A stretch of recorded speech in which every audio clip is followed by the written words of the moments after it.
Your mind is like a delicate flower, right?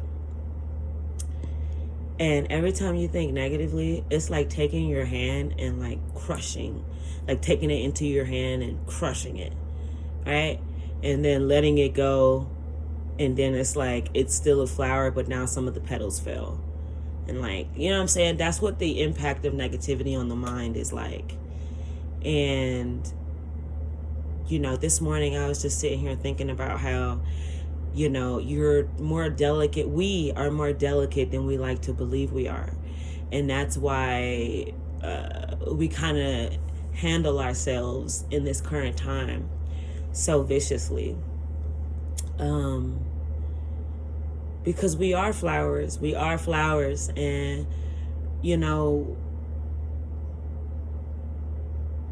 there are different types. There are different types of flowers, of course. But, you know, the end result is still the same. You know, it's pain, it's suffrage, unnecessarily at that.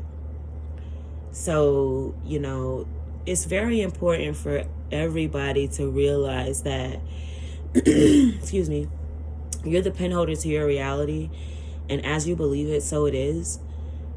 So don't believe anything that does not serve you.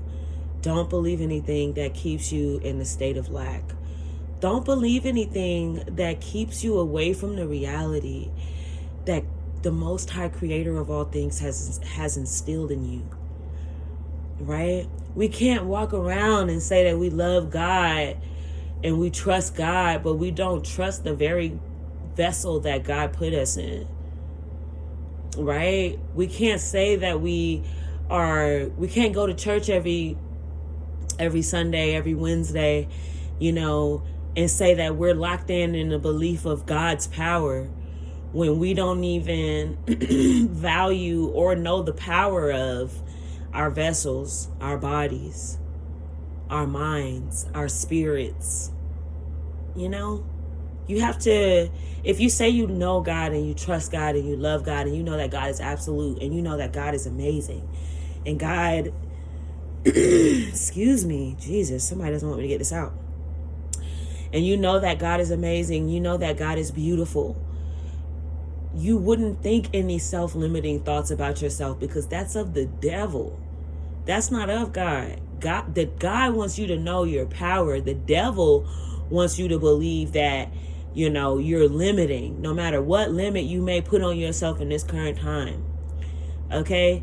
Chosen ones, you have to understand that sometimes you're going to feel things that aren't true, rather it be physically or mentally in your emotions. You know, you're going to feel things that aren't true. You're under heavy attack right now, chosen ones. And the reason why you're under such a heavy attack is because you are chosen to show that it is all a lie. You're chosen to show that you can do whatever it is that you put your mind to. You're chosen to show that if you truly sit in the light of the Most High God, there is no furnace that can burn you. Do you understand? You can't say that you read the Bible, right? For Christians, right? I'm speaking to Christians specifically right now, right? You can't say that you understand and trust in the Bible. You believe in the Bible. You believe that some that people were thrown into a furnace, a fiery furnace, and did not burn. But then you out here believing you got diabetes and shit. Like, what? You gotta lock in, baby. You have to really lock in on who you are, because this game is not a game to be played with. You know, this is life or death out here. And it's really all about what you believe. You know, what do you believe? Is it, okay, let's say that you did throw yourself into a sickness, right? Let's say you did. Are you going to sit there and be like, oh my gosh, I'm sick. Oh my God, what am I going to do? Oh my gosh. Or are you going to be like, man, I can be accountable for the fact that I've been lacking, not just in my health, but in my mind. I haven't been making the right thought process choices. I haven't been thinking the right things. I've been thinking a lot of things that don't even go with God. Okay? It goes with the devil. Even if you did talk yourself into a sickness, talk yourself out of it. It really be that deep, man. It really be that deep. And it's about, like, if you say you woke and you understand the power of your creation, then why wouldn't it be that fucking simple? You can cut yourself and your body immediately goes to fucking to heal itself. But you don't think that you can heal diabetes? You don't think you can heal cancer? You don't think you can heal herpes? You don't think you can heal AIDS and HIV? You don't think you can heal anything? Autism? You know how sickening it is for me to see people who have children who have like autistic disabilities and they're like eating burgers and chips and stuff? It drives me up the wall. It's like you don't even believe that your child can be healthy. You don't even believe that your child can be healed. You out here giving your child all of the self-defeating meals, sodas, chips, cookies, burgers, death. No life. Very little life.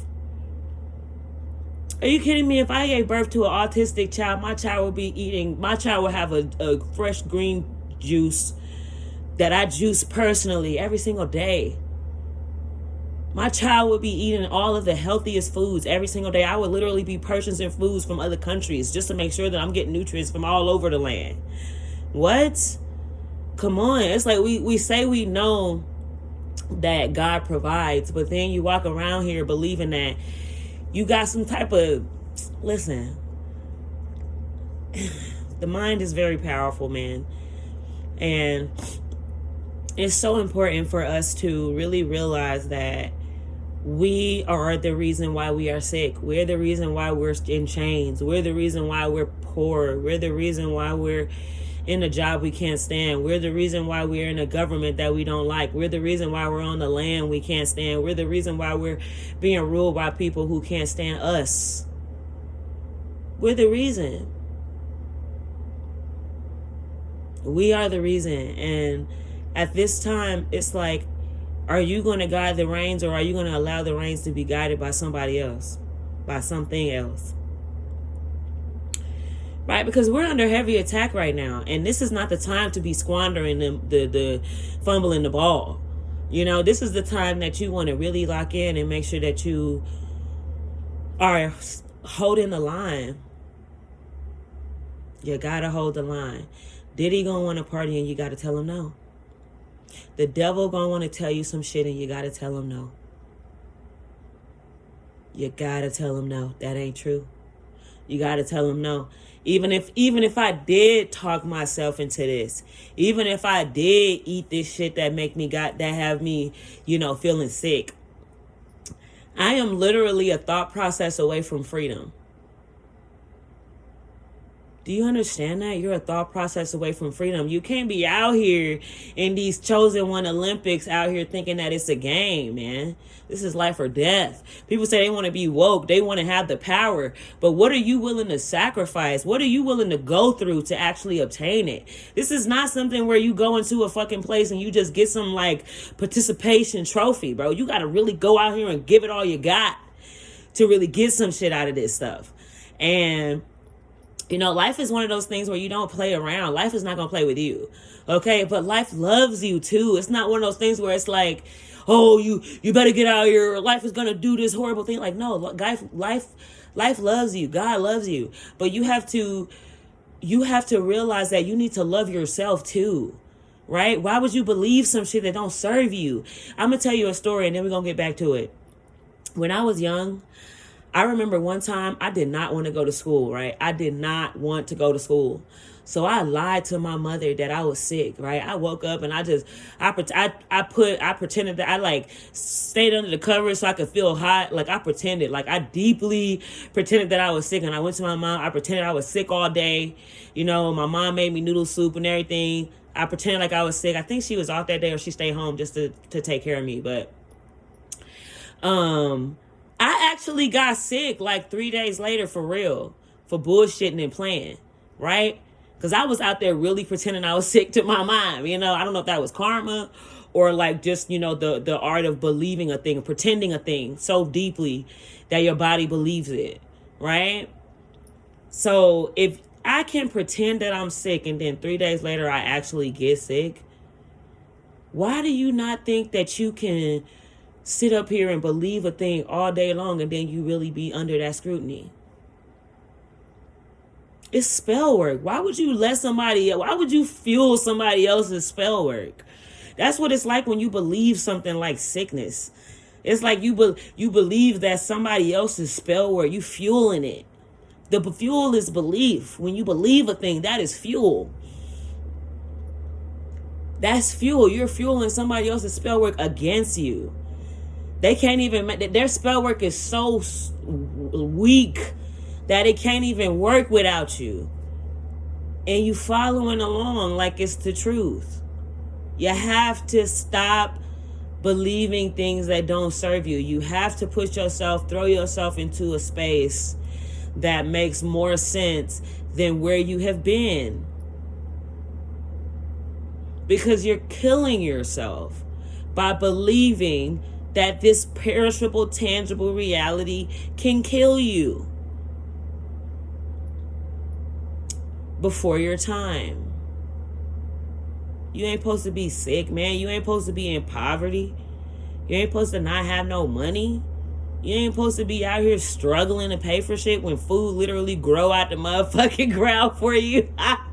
Can you imagine? You just gotta pay attention, man. Look at what God made for you. God made food literally grow out the ground for you. You don't even gotta chase it down. All you gotta do is plant it in the ground and it grow for you. Delicious oranges, apples, grapes. Just grow out the ground like that for you. This is what the Most High God is giving to God's people. The truth. What is real. We've been living in this fake ass shit for long enough. We've been living in all these fake self-doubting, self-limiting beliefs. It's time to come up out of them shadows and turn your light on. But yeah, thank you so much for watching or listening. Until next time.